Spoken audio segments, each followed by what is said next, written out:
One thing that keeps kind of repeating itself is the fact that people keep saying that we don't need a will, we don't need a will.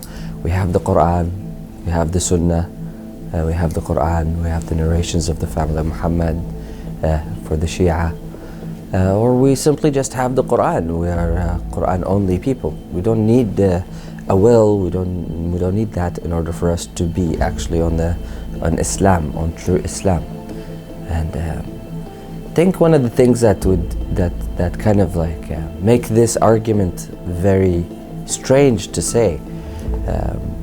First, it lacks it almost accuses the Prophet ﷺ of not writing that book of infallibility. That's number one. We've already talked about that in the will segment. But the idea is that if the Prophet did not write to begin with, that would make the religion or the sect that they're following automatically questionable. So be a Quran only, being the only ones who are standing on their feet, and after this argument, and then we can actually have a discussion about that at another point. But the sectarian divide between Shia and Sunnis, and which is something that is, everybody agrees, it's a horrible thing that is happening in Islam. That all of these sectarian divides cannot really stand on their 2 feet if you say that the Prophet ﷺ died without the writing. But let's say, for the sake of argument, let's put to the side this reality. What would it take for me to actually get to know which sect of the many sects, right? And you have Sunni Islam having, say for example, Maturidis, Ash'aris, Salafis, you have Sufis, you have Hanbalis, you have Hanafis, you have all different kinds of schools. They call them schools of thought, the schools of Islamic thought, but the fact of the matter is that they disagree even upon Allah Himself. They disagree upon interpretation of certain narrations. They disagree on which narrations they can take and which narrations they cannot take. And their methodology of authenticating hadiths also is what they can take from and what they can't take from, they disagree on. Also, on top of that, they disagree on how to pray, how to perform the prayer. They disagree on whether the Quran has a Bismillah ar-Rahman ar-Rahim as a part of the Quran, or Bismillah ar-Rahman ar-Rahim not a part of the Quran. They disagree on whether the Quran is eternal or created. So these disagreements, now that I just imagine myself as a Christian who just came to Islam and I'm about to enter the house of Islam, and it's a very big house, it's like 2 billion people, right, in that house living.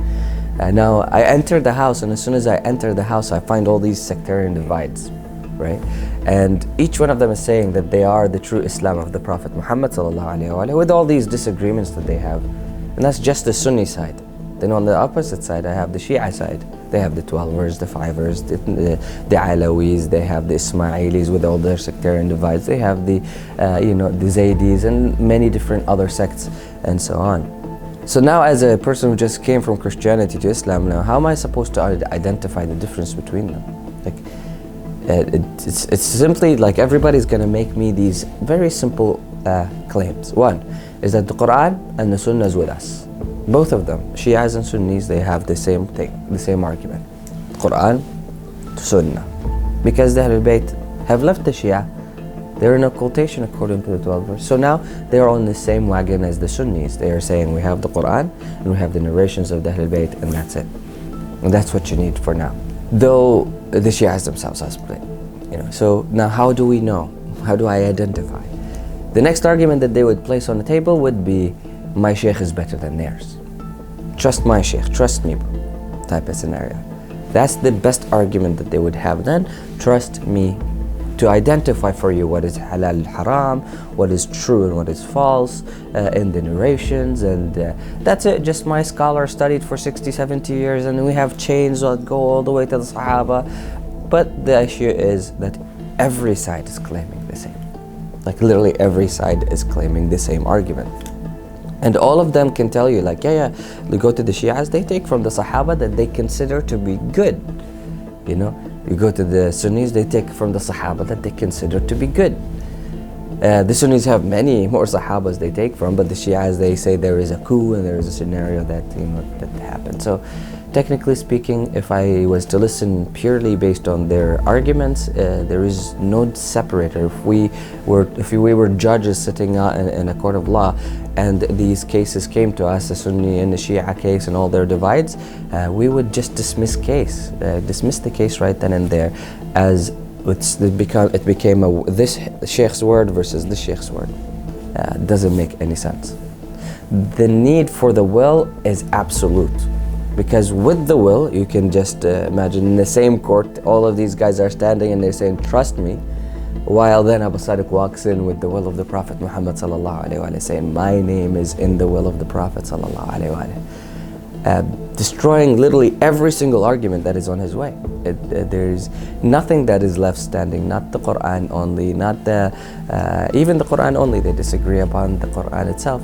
So they disagree upon, for example, cutting the hands of the thief. You can ask the Quranis between themselves, what does the cutting mean? They will give you almost 4 different sects. I sectarianly divide them because it's true.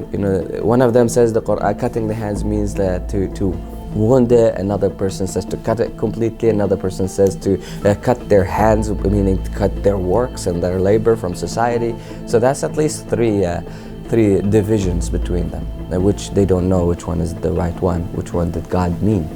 So there's a need for a messenger, a need for a khalifa, and the khilafa or this need cannot be solved, or identifying this man cannot be done without the will. Otherwise, it is a bid'ah, it's an innovation. No prophet and messenger came without the will. Even Prophet Mohammed in the Quran used it. So then I think what argument is against the argument of Abu Sadiq? What argument can last in front of such an argument? Logically speaking, it is the most perfect argument, and it's the most perfect solution to the problem of the misguidance and the confusion that is happening in the Islamic thought.